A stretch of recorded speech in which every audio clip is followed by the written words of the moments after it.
ಹೇಳಿದ್ರು ಅಮ್ಮನ ಹತ್ರ ಹರಕೆ ಕಟ್ಕೊಂಡು ಹೋಗಿ ಕೆಲಸ ಆಗುತ್ತೆ ಅಂತ. ಅದಕ್ಕೆ ನಾನು ನನಗೆ ಗೌರ್ಮೆಂಟ್ ಕೆಲಸ ಸಿಗಲಿ, ನಿನಗೆ ಹರಕೆ ಸಲ್ಲಿಸ್ತೀನಿ ಅಂತ ಹೇಳಿದ್ದೆ. ಆ್ಯಂಡ್ ದರ್ಶನ ಮಾತ್ರ ಅಮ್ಮಂದು ಸಿಕ್ಕಾಪಟ್ಟೆ ಚೆನ್ನಾಗಾಯಿತು. ಇಲ್ಲಿ ಮಡ್ಲಕ್ಕಿಗೆ ರೆಡಿ ಮಾಡ್ಕೋತಾ ಇದ್ದಾರೆ. ನಿಮೇಷಮನಂಗತಂತ್ರಂ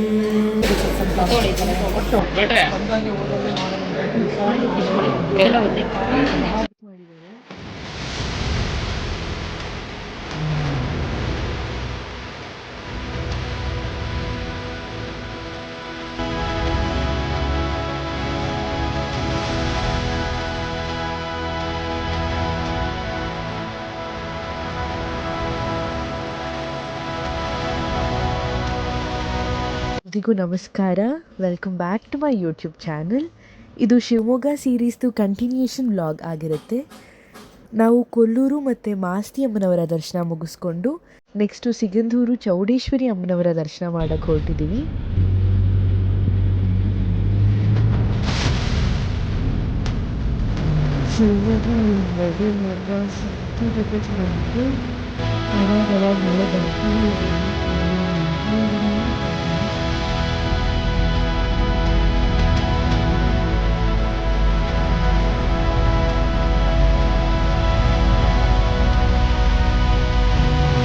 ನಮ್ಮ ಔಟ್ಫಿಟ್ ಈ ರೀತಿ ಇದೆ. ನಾವು ಸಿಗಂದೂರಿಗೆ ರೀಚ್ ಆಗೋಷ್ಟೊತ್ತಿಗೆ 4:00 ಆಗಿತ್ತು. ನಮ್ಮಮ್ಮ ಅನ್ನದಾನ ಸೇವೆಗೆ ಇಲ್ಲಿ ಟಿಕೆಟ್ ತೊಗೋತಾ ಇದ್ದಾರೆ. ಸೊ ಅಲ್ಲಿನವರು ಏನು ಹೇಳಿದ್ರು ಅಂದರೆ, ನೀವು ಅನ್ನದಾನಕ್ಕೆ ಸೇವೆ ಕೊಡ್ತಿದ್ದೀವಿ ಅಂತ ಇದ್ದರೆ ನೀವು ಕ್ಯೂವಲ್ಲಿ ನಿಲ್ಲೋ ಅವಶ್ಯಕತೆನೇ ಬೇಡ, ನಾವೇ ಡೈರೆಕ್ಟಾಗಿ ಕರ್ಕೊಂಡು ಹೋಗಿ ದರ್ಶನ ಮಾಡಿಸ್ತೀವಿ ಅಂತ ಕರ್ಕೊಂಡು ಹೋಗ್ತಿದ್ರು. ಸೊ ವಾಪಸ್ ಮೆಟ್ಲು ಹತ್ಕೊಂಡು ಹೋದ್ವಿ, ಯಾಕಂದರೆ ಕ್ಯೂ ಸಿಕ್ಕಾಪಟ್ಟೆ ಇತ್ತು. ಅಲ್ಲಿ ನೋಡ್ತಿರ್ಬೋದು ನೀವು ಎಷ್ಟು ಕ್ಯೂ ಇದೆ ಅಂತ. ಅದಕ್ಕೆ ನಮ್ಮನ್ನು ಬೇರೆ ಕಡೆಯಿಂದನೇ ಕರ್ಕೊಂಡು ಹೋದರು. ಯಾರೋ ಅವಾಗ ಹೇಳಿದ್ರು ಅಮ್ಮನ ಹತ್ರ ಹರಕೆ ಕಟ್ಕೊಂಡು ಹೋಗಿ ಕೆಲಸ ಆಗುತ್ತೆ ಅಂತ. ಅದಕ್ಕೆ ನಾನು ನನಗೆ ಗೌರ್ಮೆಂಟ್ ಕೆಲಸ ಸಿಗಲಿ, ನಿನಗೆ ಹರಕೆ ಸಲ್ಲಿಸ್ತೀನಿ ಅಂತ ಹೇಳಿದ್ದೆ. ಈಗ ಅಮ್ಮನಿಗೆ ಹರಕೆ ಸಲ್ಲಿಸಕ್ಕೆ ಬಂದಿದ್ದೀವಿ. ಆ ಕೆಲಸ ನೆರವೇರಿ ತುಂಬ ವರ್ಷ ಆಗಿಬಿಟ್ಟಿದೆ. ಏನೂ ಇಲ್ಲ, ನನಗೆ ಗೌರ್ಮೆಂಟ್ ಕೆಲಸ ಸಿಗಬೇಕಂತ ಅಂದ್ಕೊಂಡಿದ್ದೆ, ಕೆಲಸ ಸಿಕ್ಕಿದೆ. ಅದಕ್ಕೆ ಅಮ್ಮನ ಹರಕೆ ಸಲ್ಲಿಸಕ್ಕೆ ಬಂದಿದ್ದೀವಿ. Thank you so much. ಆ ಕಡೆ ಕ್ಯೂ ಇದ್ದಿದ್ದರಿಂದ ಇಲ್ಲಿ ಇನ್ನೊಂದು ಕಡೆಯಿಂದ ಕರ್ಕೊಂಡು ಹೋಗ್ತೀವಿ ಅಂತ ಕರ್ಕೊಂಡು ಹೋಗ್ತಿದ್ದಾರೆ ನಮ್ಮನ್ನು. ಅಲ್ಲಿ ನೋಡಿ ಜನ ಫುಲ್ ಕ್ಯೂ ಅಲ್ಲಿ ನಿಂತಿದ್ದಾರೆ. ನಾವಿಲ್ಲಿ ಈ ಕಡೆಯಿಂದ ಹೋಗ್ತಾ ಇದ್ದೀವಿ.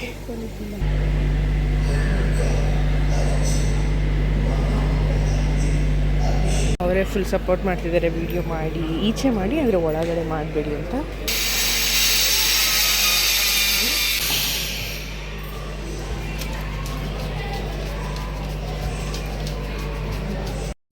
ಆ್ಯಂಡ್ ಅನ್ನದಾನ ಸೇವೆಗೆ ಎಷ್ಟು ಕಟ್ಟಿದ್ವಿ ಅಂತ ಅನ್ನೋದಾದರೆ 10,111 ರೂಪಾಯಿ ಅಲ್ಲಿ ಸೇವಾ ಕೌಂಟರ್ಗೆ ಕಟ್ಬಿಟ್ಟು ಬಂದ್ವಿ.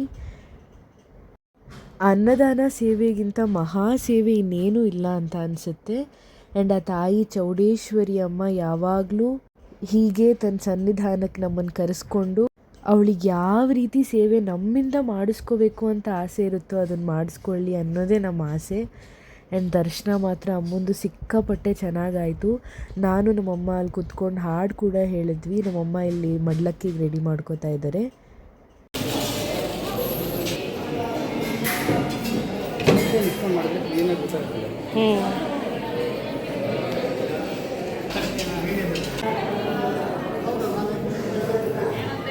ಇದಾಕ್ಷಮದಿಗಮ್ಯಮುದಾ ಮುಕುಂದಂ ಆನಂದಕಂದಮನಿಮೇಷಮನಂಗತಂತ್ರಂ.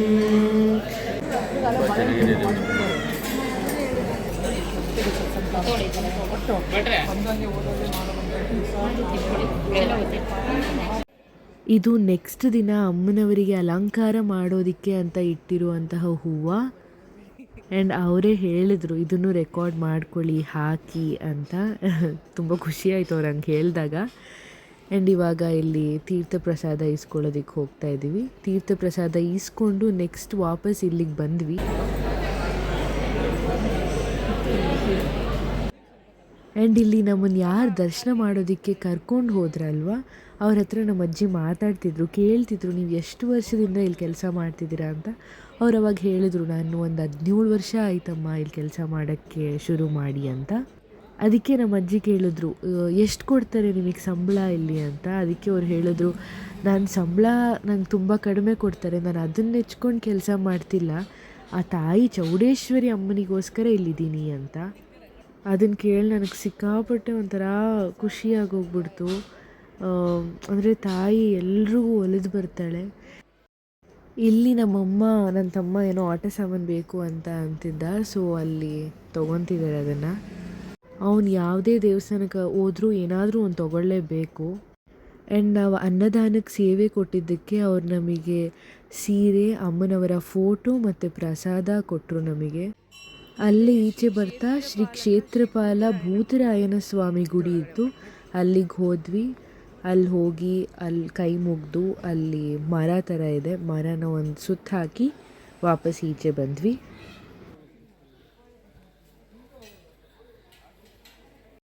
ನಾನಿವಾಗ ವಾಯ್ಸ್ ಓವರ್ ಕೊಡ್ತಿದ್ದೀನಿ, ಬಟ್ ನನಗೆ ಈಗಲೂ ಕಣ್ಣಲ್ಲಿ ನೀರು ತುಂಬಿಕೊಳ್ಳುತ್ತೆ. ಯಾಕೆಂದರೆ ನಾವು ಅಮ್ಮನಿಗೆ ಮಡ್ಲಕ್ಕಿ ಕೊಟ್ಟಿರಬಹುದು, ಬಟ್ ಅಮ್ಮ ನಮಗೆ ಸೀರೆ, ಅಮ್ಮನವರ ಫೋಟೋ, ಪ್ರಸಾದವನ್ನೇ ವಾಪಸ್ ಉಡುಗೊರೆ ರೀತಿಯಲ್ಲಿ ನಮಗೆ ಕೊಟ್ಟಳು. ಎಷ್ಟು ಖುಷಿಯಾಯಿತು ಅಂದರೆ ನಮ್ಮಮ್ಮಂಗೂ ಸಿಕ್ಕಾಪಟ್ಟೆ ಖುಷಿಯಾಗೋಯಿತು. ಆ ಸಿಗಂಧೂರು ಚೌಡೇಶ್ವರಿ ತಾಯಿ ಎಲ್ರಿಗೂ ಒಳ್ಳೇದು ಮಾಡಲಿ ಅಂತಲೇ ಕೇಳ್ಕೊತೀನಿ. ಥ್ಯಾಂಕ್ ಯು ಸೋ ಮಚ್ ಅಮ್ಮ. ಇಲ್ಲಿಂದ ನೆಕ್ಸ್ಟು ನಾವು ಹ್ಯಾಂಗಿಂಗ್ ಬ್ರಿಡ್ಜ್ ಇದು ನೋಡಲೇಬೇಕಿತ್ತು. ಅದಕ್ಕೆ ನಮ್ಮ ಕಾರ್ನ ಒಂದು ಸ್ವಲ್ಪ ಹೊತ್ತು ಅಲ್ಲಿ ನಿಲ್ಲಿಸಿ ಅಲ್ಲೆಲ್ಲ ಫೋಟೋಸ್ ತೊಗೋತಿದ್ವಿ. ಆ್ಯಂಡ್ ಸುಮಾರು ಕಾರ್ಗಳು ನಿಂತಿದ್ವು ಅಲ್ಲಿ ಫೋಟೋಸ್ ವೀಡಿಯೋಸ್ ಎಲ್ಲ ತೊಗೊಳೋದಕ್ಕೆ. ಆ ಕಡೆ ಈ ಕಡೆ ಸುತ್ತ ಕೆರೆ ಇದೆ, ಆ್ಯಂಡ್ ಮೇಲ್ಗಡೆ ಬ್ರಿಡ್ಜ್ ಕಟ್ಟಿರೋದ್ರಿಂದ ಒಳ್ಳೆ ವ್ಯೂ ಮಾತ್ರ ಫೋಟೋಸ್ ಎಲ್ಲ ತೊಗೊಳೋದಕ್ಕೆ. ಆ್ಯಂಡ್ ಇದು ರೂಟ್ ಎಲ್ಲಿಂದ ಎಲ್ಲಿ ಕನೆಕ್ಟ್ ಆಗುತ್ತೆ ಅಂದರೆ ಕಳಸವಲ್ಲಿ ಟು ಅಂಬರಗೊಡ್ಡುಗೆ ಇದ್ರದ್ದು ಪಾತ್ ಇರೋದು.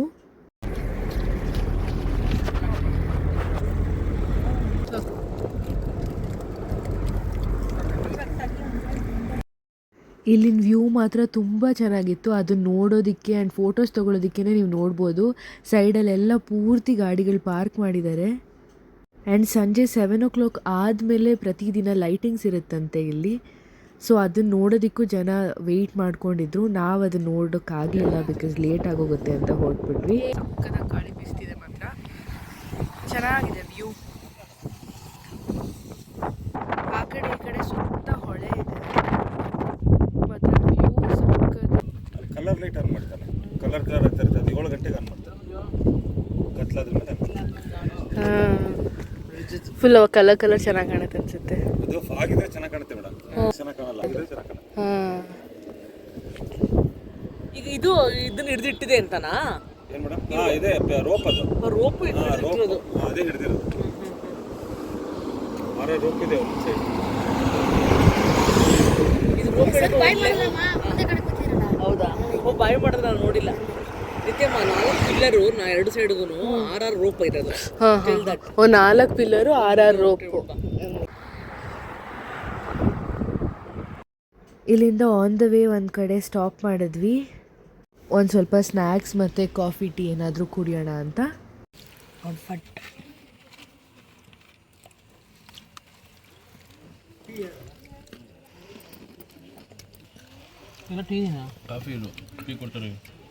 ಈಗ ನೆಕ್ಸ್ಟು ಇಕ್ಕೇರಿಯ ಅಘೋರೇಶ್ವರ ದೇವಸ್ಥಾನಕ್ಕೆ ಬಂದಿದ್ದೀವಿ.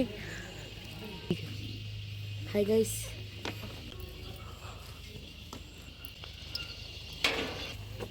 ಇಲ್ಲಿಗೆ ಬಂದಮೇಲೆ ನಾವು ತಿಳ್ಕೊಂಡಿದ್ದೇನೆಂದರೆ, ಈ ಐತಿಹಾಸಿಕ ಸ್ಥಳ ಇಕ್ಕೇರಿ ಹಿಂದಿನ ಶತಮಾನದಲ್ಲಿ ಕೆಳದಿ ನಾಯಕರ ರಾಜಧಾನಿ ಆಗಿತ್ತಂತೆ.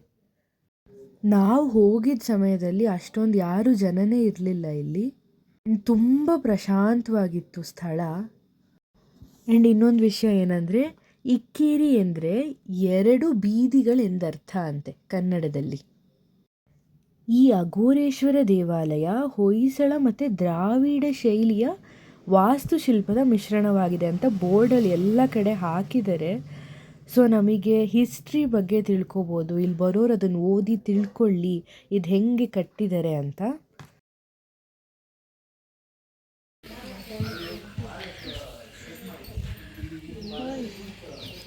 Hi guys.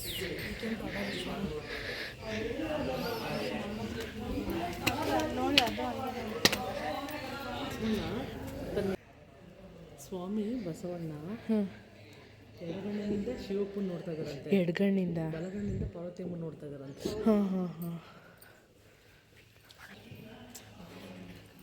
ಇಲ್ಲಿನ ಪ್ರತಿಯೊಂದು ಕಲ್ಲಿನ ಕೆತ್ತನೆಯು ಹಿಂದಿನ ಕಾಲದ ಕಲೆ ಮತ್ತು ಸಂಸ್ಕೃತಿಯ ಸಂಕೇತವಾಗಿದೆ ಅನ್ನೋದನ್ನು ಎಷ್ಟು ಚೆನ್ನಾಗಿ ನೋಡ್ಬೋದು ಅಂದರೆ ನಾವು ಇಲ್ಲಿ ಎಡಗಡೆ ಗಣೇಶನ ಮೂರ್ತಿ ಹಾಗೂ ಪಕ್ಕದಲ್ಲೇ 6 ಮುಖ ಇರುವ ಸುಬ್ರಹ್ಮಣ್ಯ ಸ್ವಾಮಿಯ ಮೂರ್ತಿಯನ್ನು ನೋಡ್ಬೋದು.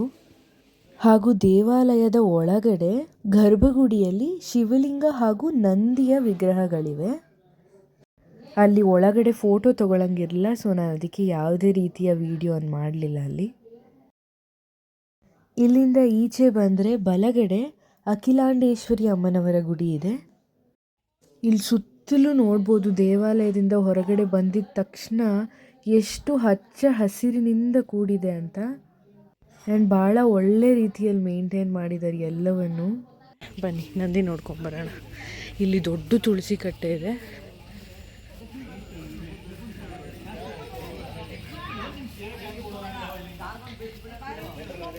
ಇದ್ರೊಳಗಡೆ ನಂದಿ ಇದೆ. ನಮ್ಮಮ್ಮ ಹೇಳ್ದಂಗೆ ಎಡಗಣ್ಣಿನಿಂದ ಶಿವಪ್ಪನ ಮತ್ತು ಬಲಗಣ್ಣಿನಿಂದ ಪಾರ್ವತಿ ಮಾತೆಯನ್ನು ನಂದಿ ಸ್ವಾಮಿ ಬಿಂಬಿಸುತ್ತಂತೆ. ಫೋಟೋ ತಗೋತಾ ಇದ್ದಾರೆ. ಇಲ್ಲಿ ನೋಡಿ, ಅವಾಗ ಯುದ್ಧದ ಟೈಮಲ್ಲಿ ಬಸವಣ್ಣನ ಕಿವಿನೇ ಇಲ್ಲ, ಕಿವಿ ಎಲ್ಲ ಧ್ವಂಸ ಆಗೋಗಿದೆ.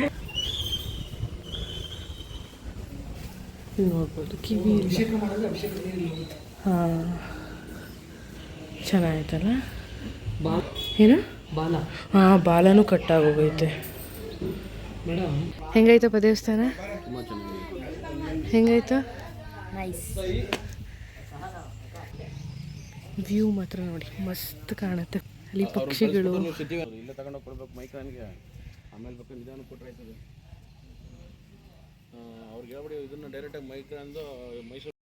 ಆಗಿನ ಕಾಲದಲ್ಲಿ ದಾಳಿ ಮಾಡಿದಾಗ ಇದೆಲ್ಲ ಧ್ವಂಸವಾಗಿರುವಂತಹ ವಿಗ್ರಹ ಮೂರ್ತಿಗಳನ್ನ ಇಲ್ಲಿ ಸಪ್ರೇಟಾಗಿ ತಂದು ಕಲ್ಲತ್ರ ಇಟ್ಟಿದ್ದಾರೆ. ಇದನ್ನು ನೋಡ್ಬೋದು ನಾವಿಲ್ಲಿ.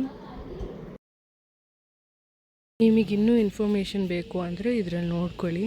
ಅಂದರೆ ಇಲ್ಲಿ ಕ್ಲಿಯರಾಗಿ ಎಕ್ಸ್ಪ್ಲೇನ್ ಮಾಡಿದ್ದಾರೆ ದೇವಸ್ಥಾನದ ಬಗ್ಗೆ.